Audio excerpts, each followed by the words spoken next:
Hello, everyone. My name is Rebecca Blumenstein. I'm with the New York Times, and I'm speaking to you today from my home in Maplewood, New Jersey. I'm very pleased to be here today to introduce our panel, Mobilizing New Power for Change. These are such interesting times, and I'm pleased that we have a panel that's just amazing. They are on the front lines of this change that we're seeing from around the world. And so we will have a very healthy, robust discussion and want to involve you in all aspects of it. We're going to start out by asking you a question first, though. Using the Slido technology, we would like you to ask the question, what does new power mean to you? We're going to try to do a word cloud to help guide us in terms of what you're thinking about the shifts that are taking place around the world. And to use Slido, you follow the link in the chat, or you go to slido.com on your mobile phone and enter the event hashtag SDIS, and then select this session. We would love to get a sense of what you're seeing out there in terms of activism, in terms of change, in terms of things that are happening in your community. We're going to have a discussion for about 25 minutes. And I'd also like to encourage you to use Slido to submit any questions that that strike you along the way. And I will be spending a good 10-15 minutes at the end to ask your questions of our panelists. And so here's some early answers here: new power, capacity to change, inclusiveness, co-creation, communities of color, need for transformation, Latinx. Very interesting. Oh, that's cool. Well, with this, let me introduce our panel, and I'm going to introduce them one by one, and start off with Clark Murphy, who's CEO of Russell Reynolds Associates, a search and advisory firm here in the US. Clark, I wanted to start off, thank you for being here today. I wanted to start off and ask you, are you seeing new kinds of activism in the companies that you advise in the workplace? And is it different than what you were seeing previously?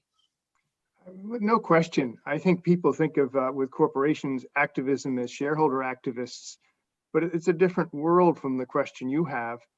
The activists are the employees who say if they don't believe in what the company's doing, particularly around social justice and around the environment in the last year or so, they'll go.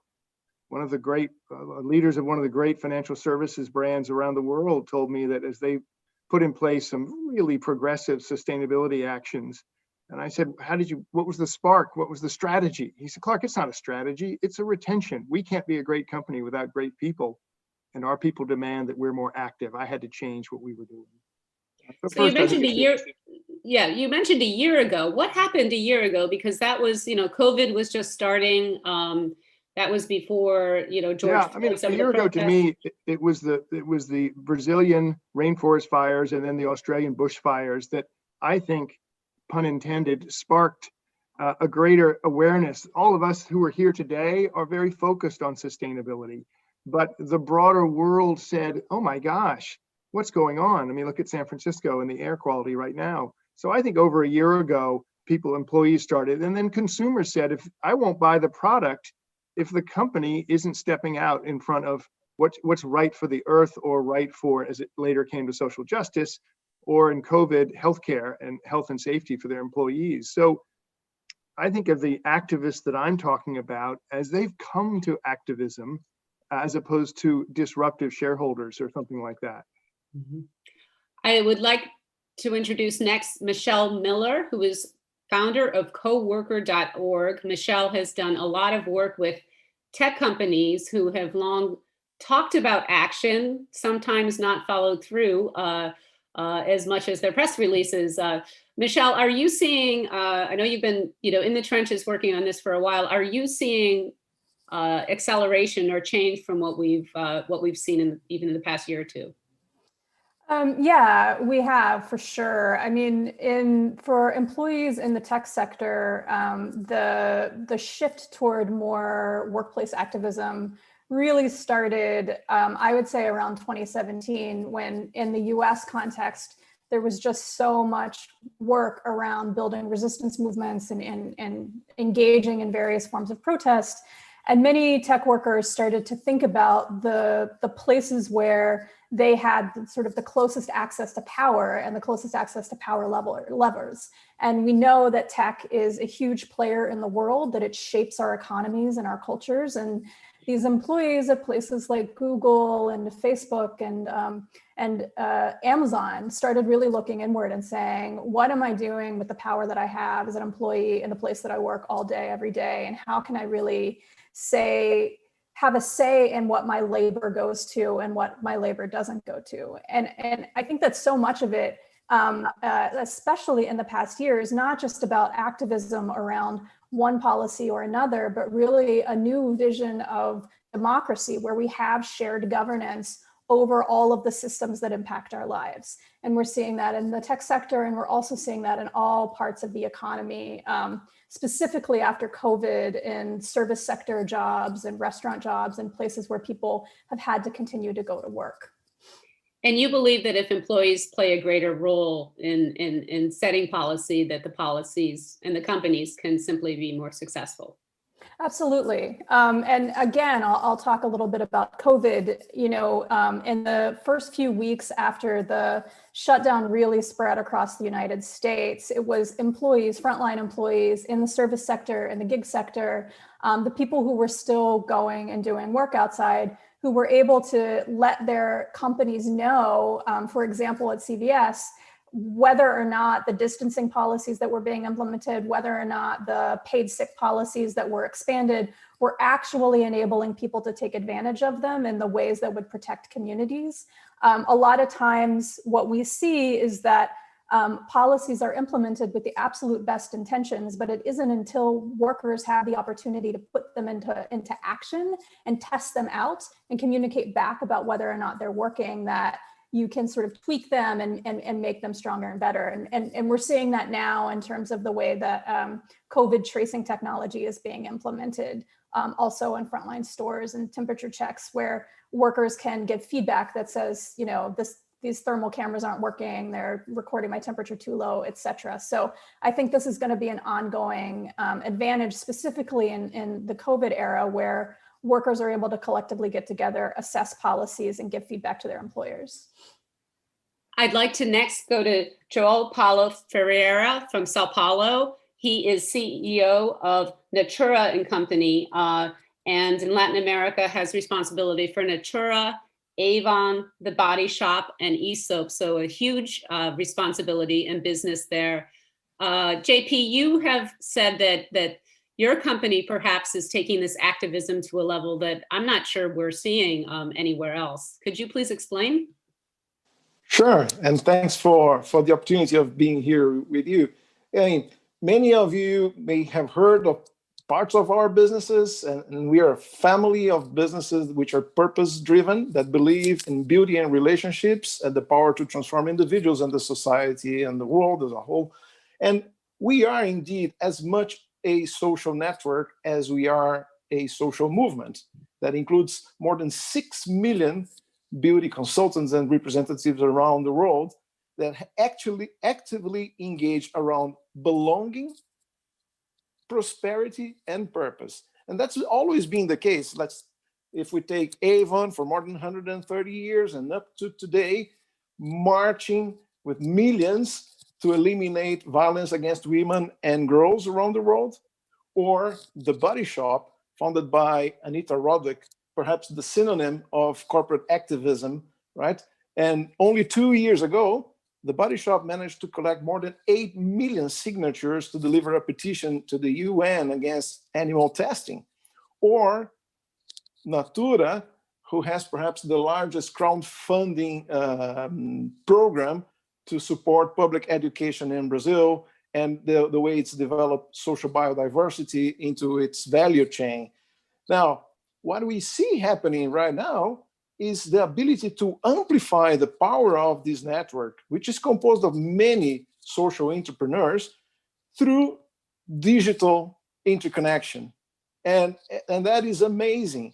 because as the COVID crisis unveiled all these unbalances, the lack of access to welfare and wealth around the world, or even the climate crisis, public is demanding much more of companies to do that. And what we see is our network doing what they have always done, but it's a much larger scale. So I can comment, for instance, in the last 3 months or so, we reached Twitter global trend topic with an inclusion effort, right?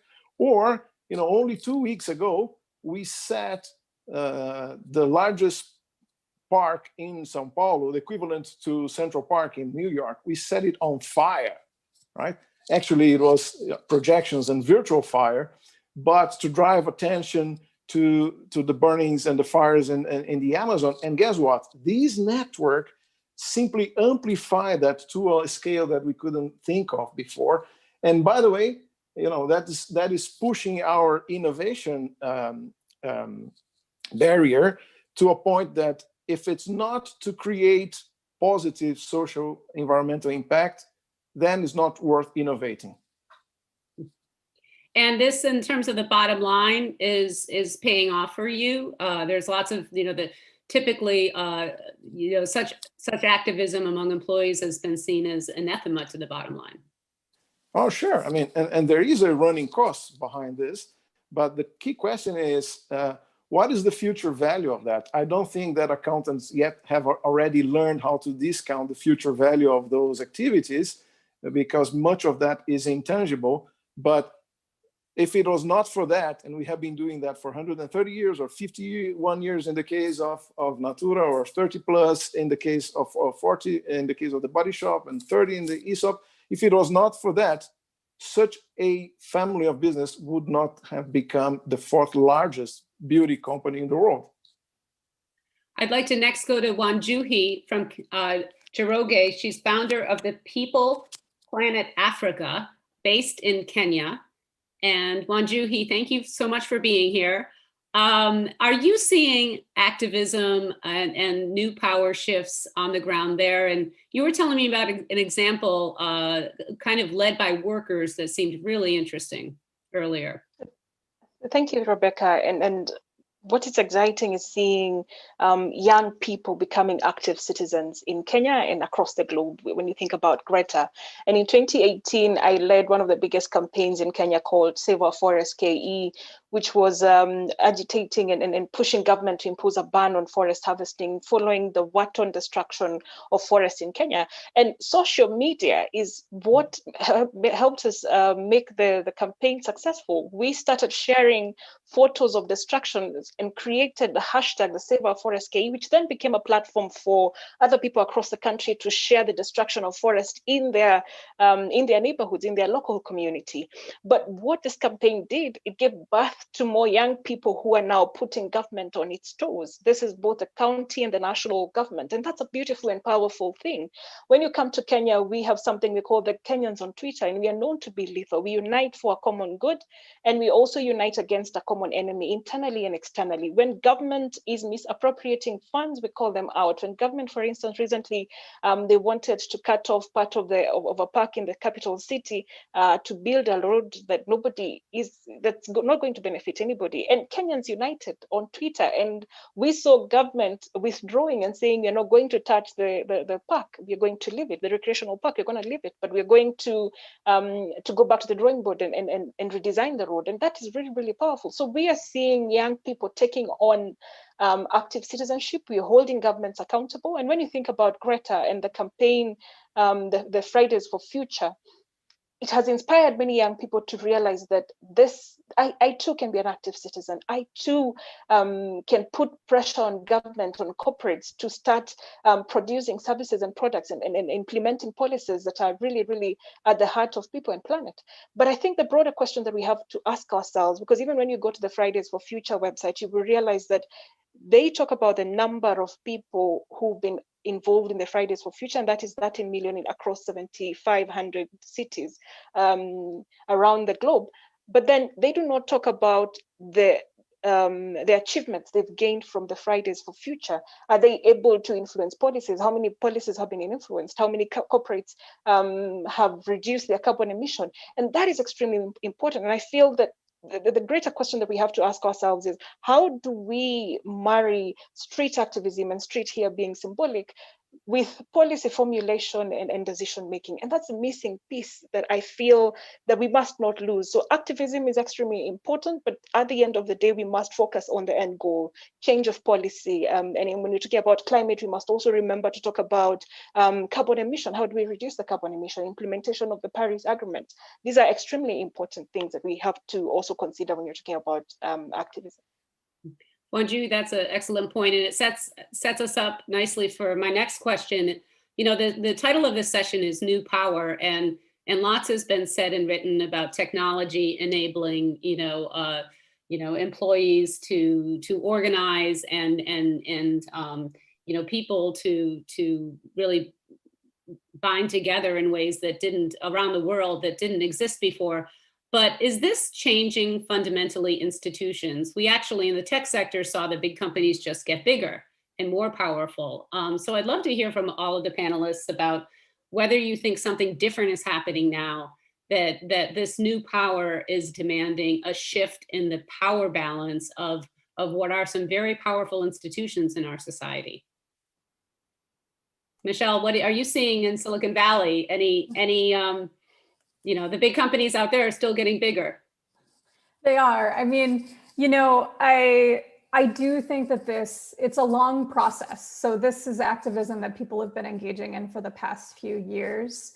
And in terms of when you look at the size of the tech companies, it's one part employee activism, and it is one part policy and policymaker interventions and regulatory infrastructure and things that come together and combine together. And the employee activism can certainly provide a check on the power of the companies.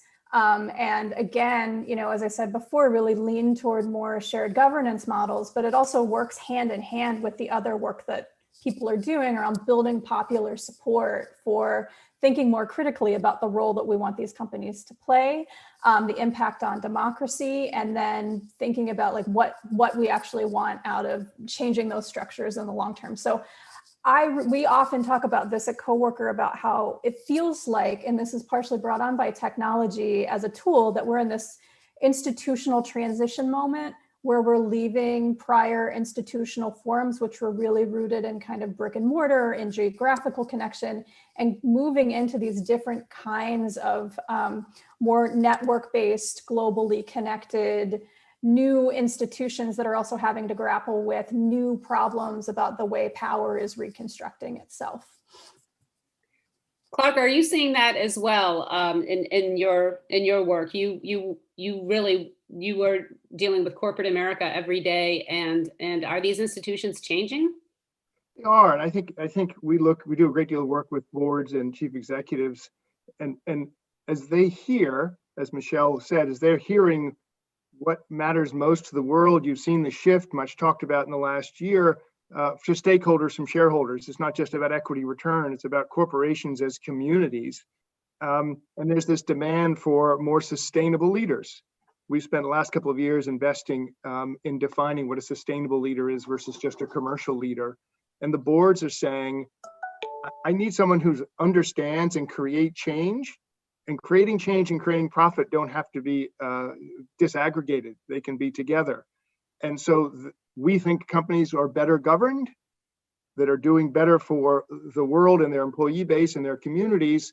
And the boards and governance have said, we demand that of our management team. So you're seeing it happen. They're listening, they're hearing in this world where technology gives a voice to so many. Mm-hmm.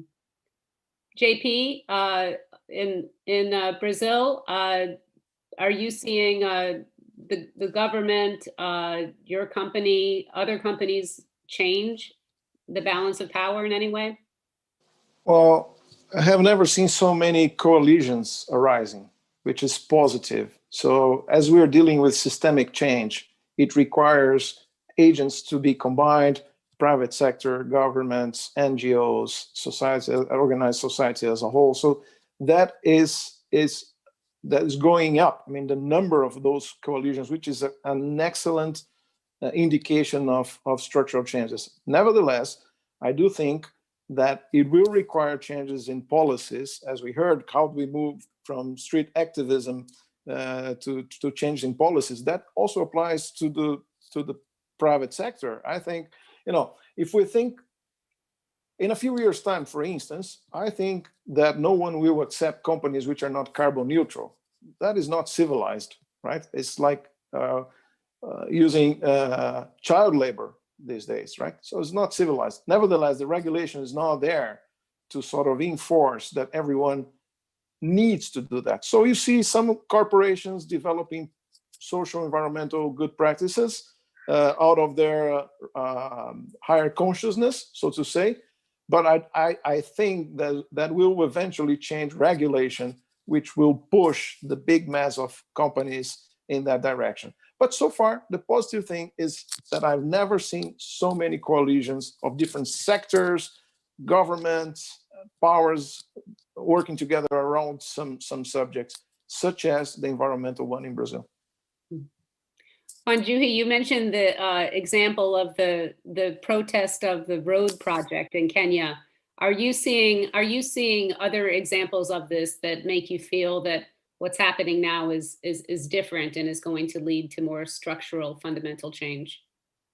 Rebecca, when I ran the Save Our Forest campaign, it was largely successful because the private sector in Kenya, I'm a member of the Kenya Private Sector Alliance, they were very, very, very supportive. And remember, these are some of the leading contributors to the revenue, to the country's revenue through the taxes they pay.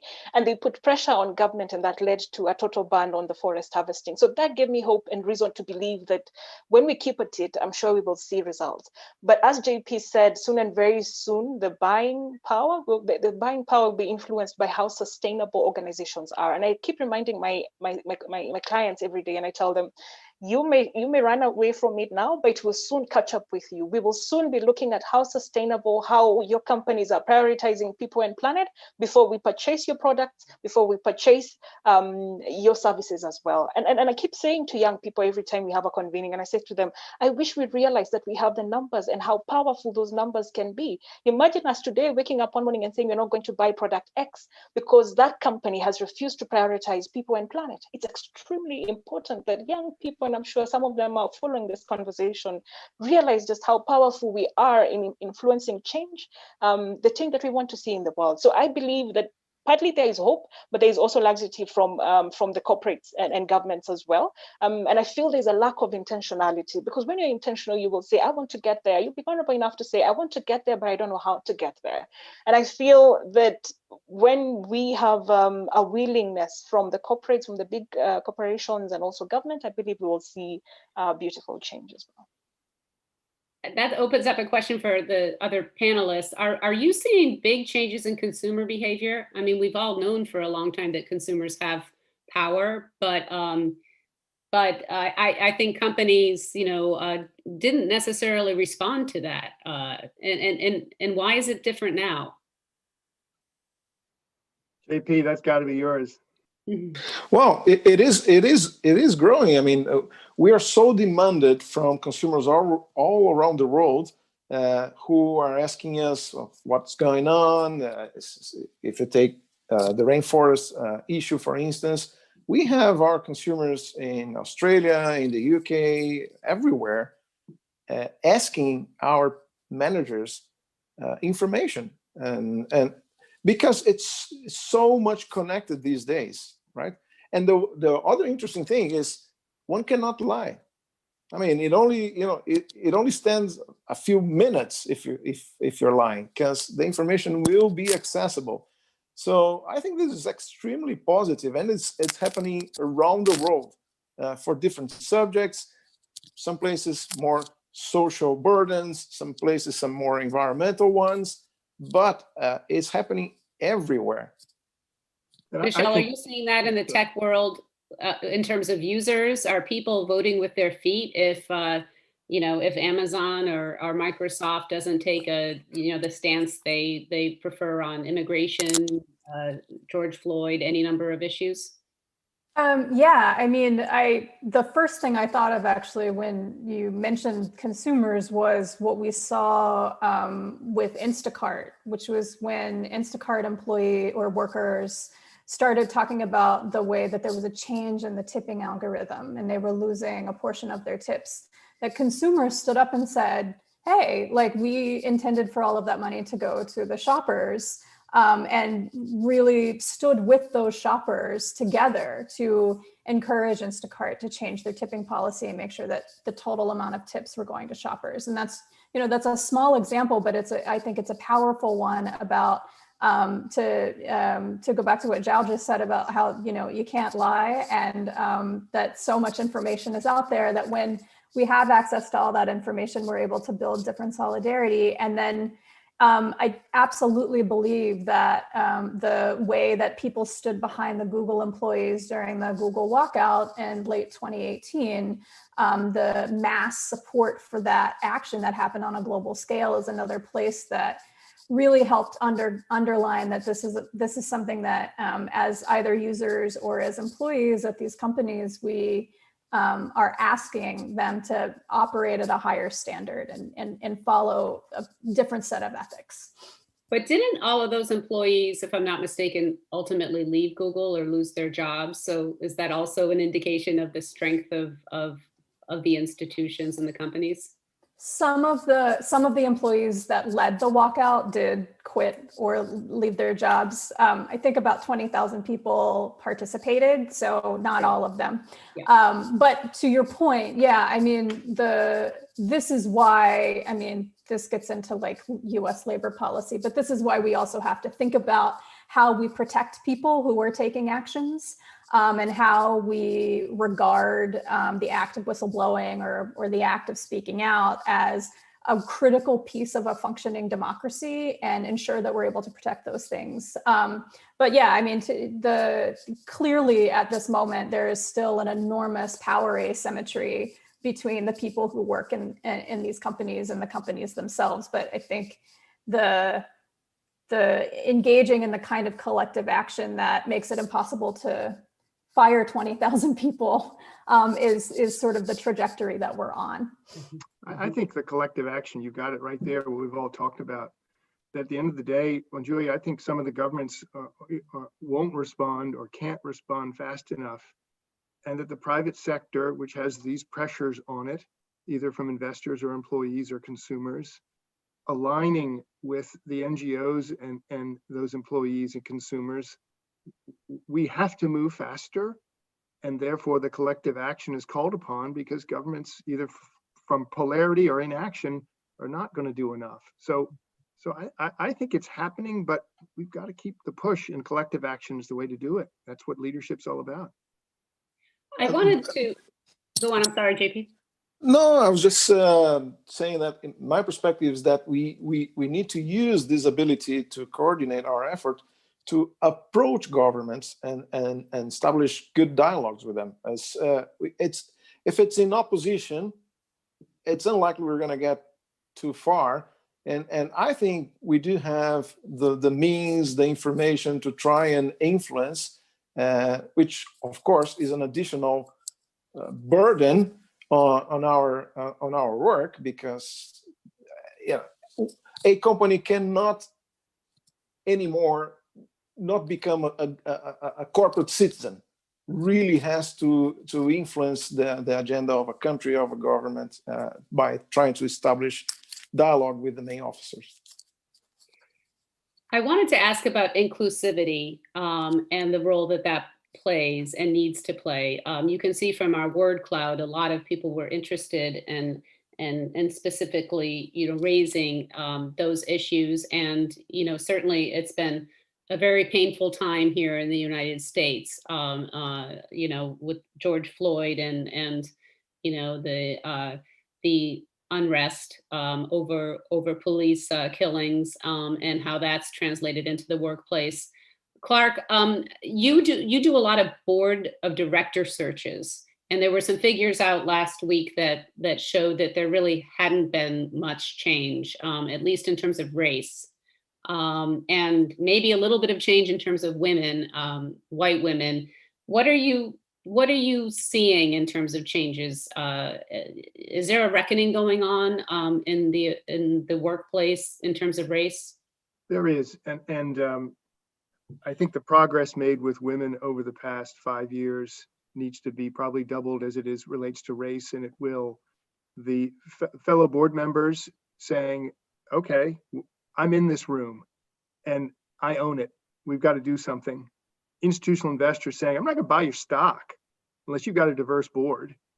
And even Goldman Sachs saying, I'm not going to take your company public.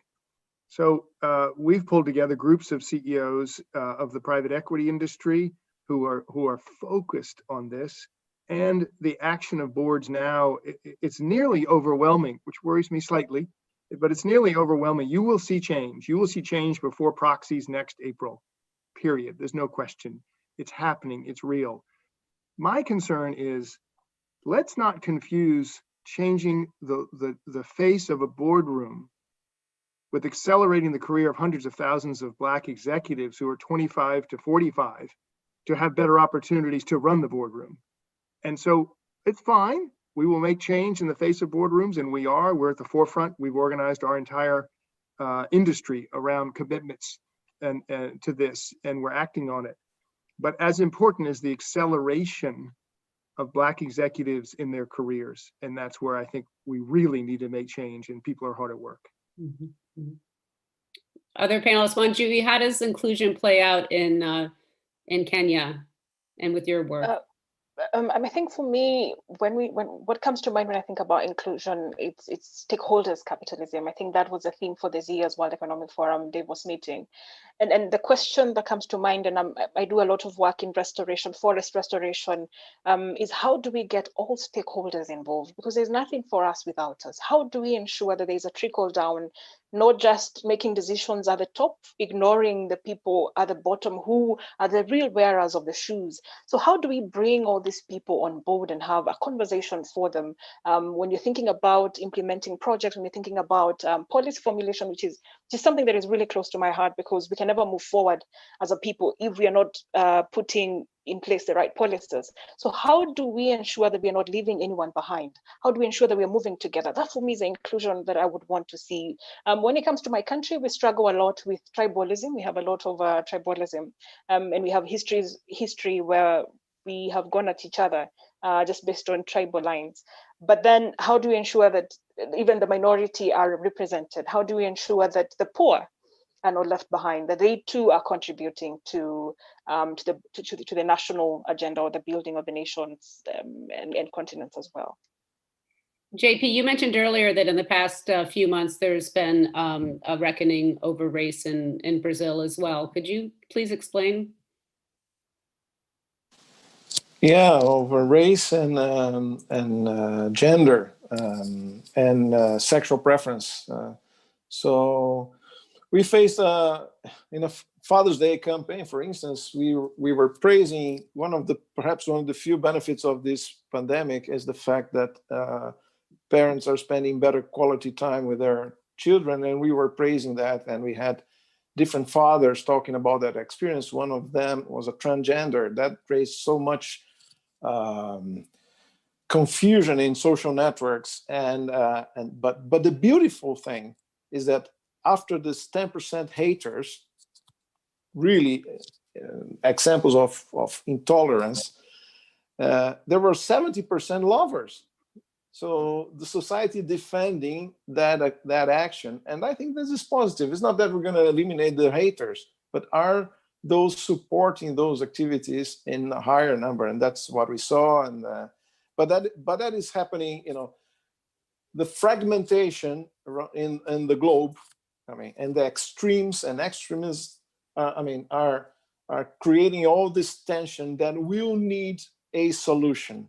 And the pandemic is just raising the awareness of this fragmentation, and that will not come from a conflict. The solution will not come from conflict. It will come from building bridges, and I think that all of us have roles to play there.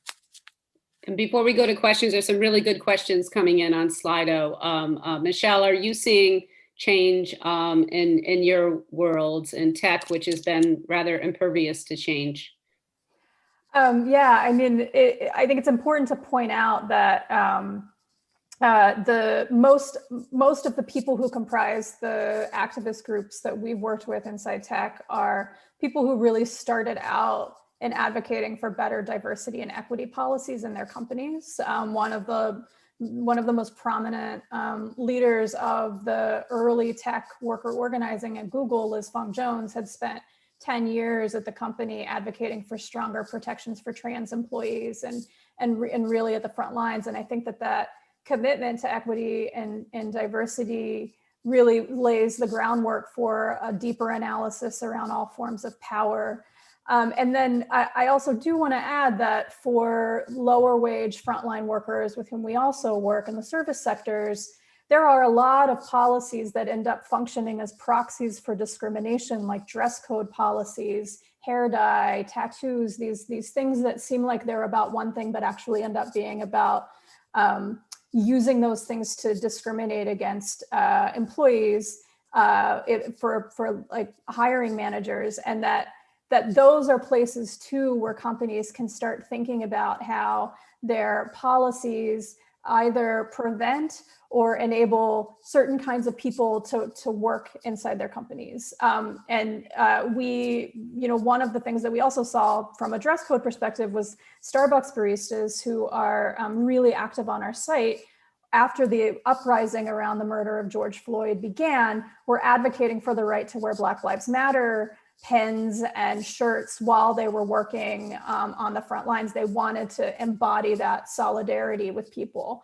And so we're seeing that come up a lot in all sectors of the economy. And this sort of, it shows up differently depending on what kind of workplace you're in. Thank you. I have a number of questions coming in. We hope to get through 2 or 3 of them. The first, what advice do you have for young people to spark change in workplaces to transform systems and advance racial equity? What would you tell young people in terms of what their priorities should be, how they should go about this? Does anyone want to jump in? I mean, I'll start quickly and say that the advice of many of the people that are running campaigns with us are on the young side, are under 40. And the primary advice that we give them is to talk to someone else, to build up your collective, to not try to do it alone, because there's so much more power both in the group that you're able to build and in the coming together of the minds and ensuring that group is diverse and represents the breadth of the employees. That is one of the most important things that you can do. Often people get burned out when they start out doing this kind of activism because they're trying to do it alone. And so when we really start to build up our power together, we start to actually be able to see some amount of change. Okay, I have to quickly go to another question. We're running out of time. How do we get more companies to take a participatory approach to activism like the Body Shop did? Clark, do you see more companies going as far as JP's? Oh, I do think so. I think you see Nike and L'Oreal and IKEA and Pepsi and Indigo in India, Sephora. Again, I think it's happening. I think we can't take the snapshot of only the last 100 days to judge years of time, but the 100 days is representative. Sustainable leaders are going to make sustainable decisions. And Wanjuhi and JP, what are you optimistic about for 2021 and 22 in terms of social justice movements and corporate activism? What are you feeling better about these days in terms of what's attainable? I think for me, my happiness is I feel COVID-19 has been a blessing in disguise. We have seen the world literally coming to a standstill. And that has awakened all of us. First, it's unfortunate that there is a lot of mistrust between government and the citizen, but that's also a good thing because we will hold governments accountable. We're now seeing more people speaking out, calling out their governments, and that's powerful. So I feel that COVID-19 has awakened in us it has awakened us to see the reality of matters. And this being a climate change activist, I see that many people are paying attention to the changing, the erratic weather conditions. For instance, we had heavy flooding in East Africa. We had locusts, which threatened to cause the biggest food crisis in the region. And so these are things that people are becoming slowly aware, and they're starting to become active citizens. And that gives me hope and reason to believe. Mm-hmm. JP, we will have to end it with you. What are you optimistic about, and how can you get other companies to do what yours has done? Yes, I'm optimistic about the fact that, economic agents are now taking decisions based on social environmental responsibilities. So the flow of money will be controlled towards those which have a better acting. That's number one. That number two is that elections are coming. And, I think the world will swing a little bit to a more central position where parts will have better room to discuss and dialogue. Well, with that very apt reminder, I want to thank all of our panelists. This was a really incredible discussion. And I also want to thank all of you watching. It's the first time I have moderated remotely. It's pretty cool, all the different things you can do remotely. And we had great participation from all of the participants as well. So thank you, stay healthy, and good luck with all your endeavors. Thank you very much for joining us today.